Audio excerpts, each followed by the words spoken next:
Major League Baseball writer. If you know baseball at all, you know Buster's work. Buster, first of all, thank you for joining us here on this Tuesday morning.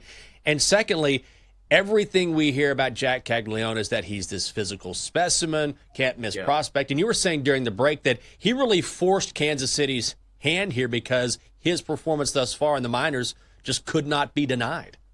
That's exactly right. He had a great spring training, and during that, we all began to speculate, would he make the team out of spring training? And the Royals absolutely were saying, no, we want him to go to the minor leagues. We want him to get some work down there. He starts in Double-A, and he's raking right away. And then we're all excited, and we're like, when's he going to get called up? And the Royals, behind the scenes are like, he's still got some work to do. He expands the strike zone. He can swing at pitches out of the zone. He gets moved up to Triple-A. He's raking again. He's taking balls the other way. And in the last week, the Royals sent some evaluators to sort of embed them with their Triple-A team to watch Caglianone. And he was doing great. He has been working out in the outfield, as you guys know, 2-3 times a week, playing in games 2-3 times a week, working out every day with Rusty Kuntz, one of their outfield instructors. He forced his way to the major leagues with his performance, which is the way teams want it to happen for their young guys. Yeah, so let me ask, do you think he can make an immediate impact for a Royals team that is in win-now mode? I do, to the degree that I texted my son yesterday. He's 20 years old, and we would do a fantasy team together. I'm like, pick up Cags. You got to pick him up because he could be one of those guys who right away, when he gets called up, he's going to do some damage. Now, there's probably going to be a lot of swing and miss. He kind of reminds you, physically of a young Aaron Judge because he's so big and he's so strong. But you remember, it took Aaron Judge some time to get acclimated to the big leagues. There's some ups and downs. When you're that big, opposing major league pitchers are going to take advantage of him sometimes. But, man, when he makes contact, it's going to go. And the Royals are invested in this. They've had one of the worst outfield offenses in baseball in recent years. They have tried a lot of different combinations. So Caglianone is going to get absolutely a fair run right from the get-go. We're talking with Buster Olney, the ESPN senior Major League Baseball writer. Buster, we've heard Aaron Judge a couple times now when it comes to comparisons. Is that sort of his ceiling, that type of player? I wouldn't say that. I mean, Aaron Judge right now is the best right-handed hitter that we've ever seen. So I would never put something like that on Caglianone, that kind of ceiling. But I think the challenges are very similar in learning how to adapt to swing, to cover that big of a strike zone. But the pure power, I mean, when he, like Judge, when he hits the ball, it's just different. I remember when Judge won the home run derby back in 2017 in Miami. The next day, I was standing next to the batting cage, and Joey Votto and I were talking about Judge and what he did, and he said, I don't think people realize how tough it is and how rare it is for somebody to have that kind of power. Well, Caglianone has Judge-type power. Yeah. I wanted to ask you about, I don't know if this is a trend or an anomaly, where we see these guys who are drafted almost like the year before they make it to the big leagues, and they just go through the minors so quickly. I feel like this didn't used to be as much of a thing, like, say, 10 years ago. And now we're seeing these super prospects who don't spend much time in the minor leagues, and we've seen guys have success. Paul Skeens looked good from the jump, being a really young guy that came up through the minors very quickly with the Pirates. I know pitching is a little different, but do you see this as a trend moving forward with some of these guys who are drafted out of college? 100%. When you talk to evaluators around the sport, they really feel like that young players are better prepared than they've ever been once they reach the big leagues. First and foremost, it's about exposure. 30 years ago, if you were a high school prospect or a college prospect, you probably hadn't even seen, been around, major league instructors that much. You probably hadn't, seen a lot of interviews with players. You weren't comfortable as as players are now for sure. And I think especially when it comes to players coming out of the elite conferences, Southeastern Conference, like Jack Caglianone, he's going to be more prepared because the level of baseball is that much higher. And especially now in this NIL world, players are, I think, compelled to stay in college longer and I think that competition has gotten more acute. So, Buster, wanted to ask you about the rest of Major League Baseball. And as we sit here this morning, the Tigers are in control of their division, best record in baseball. How good really is Detroit? They're the best team in the American League. The fact is, and I'm sure you saw the numbers, that since August 10th of last year, they've got the best record in baseball.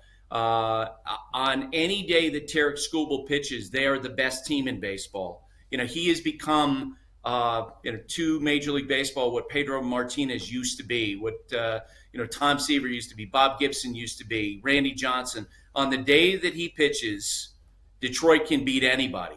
I don't know if you guys saw that start he had against Cleveland 9 days ago, where he threw 5 perfect innings, allowed a hit, and then in the 9th inning, he was throwing 103 miles per hour. He just keeps getting better and better and better. And their offense, I think, is better than expected, in part because of the improvements this year of Spencer Torkelson, the former #1 overall pick, who had such a tough season last year, went in the offseason, worked with an old hitting coach. He's made changes. He's now been an anchor in that with that lineup.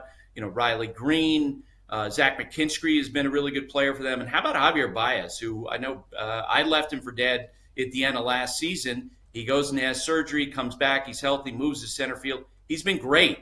So to me, right now, Detroit is the best team in the American League. And given the pitching struggles that the Dodgers have right now, you can make a case that they're the best team in baseball.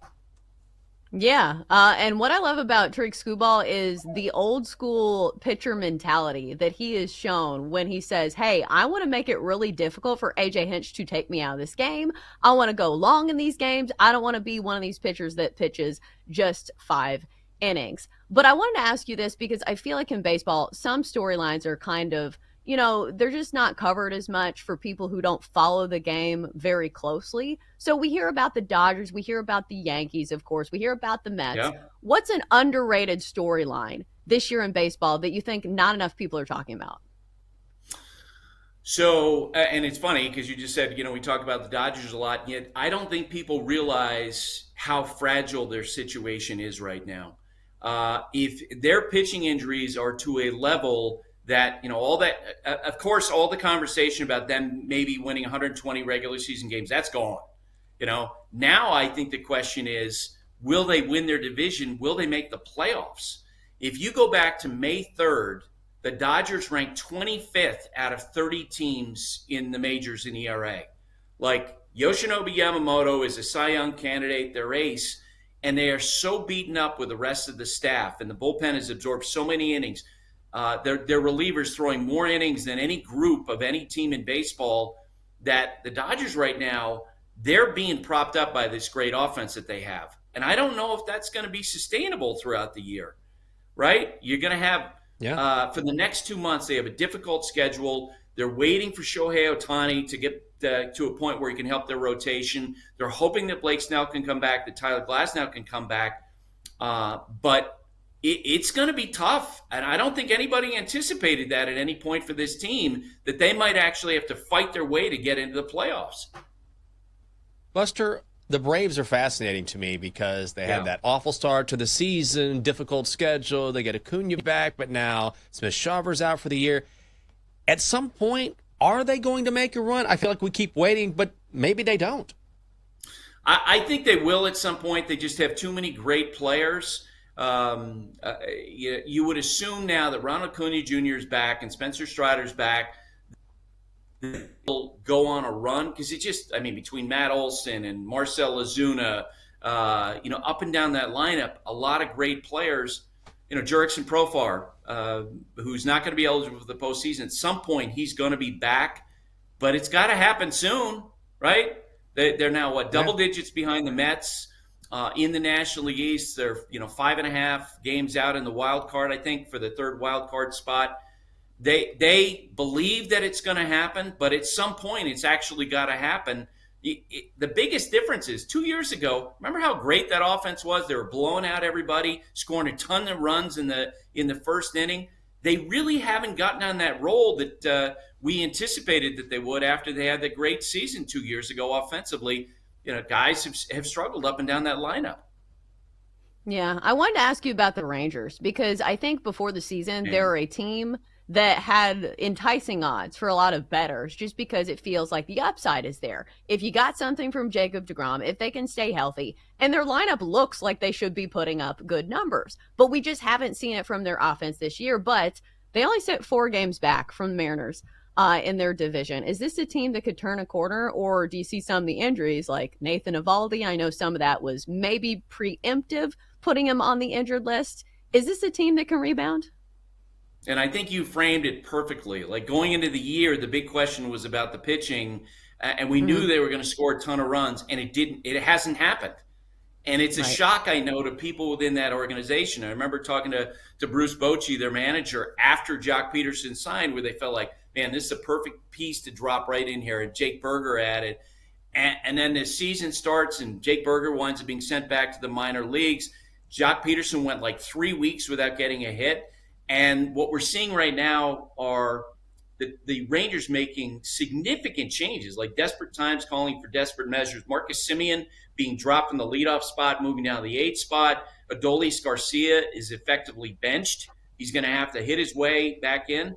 I'm going to be honest with you. I don't know if they're going to hit because you look at the back of the baseball cards for all these guys, and you assume at some point it's going to manifest. But it hasn't. They're a little bit like the Atlanta Braves in that regard. You keep on waiting for the team to coalesce and come together. I know this.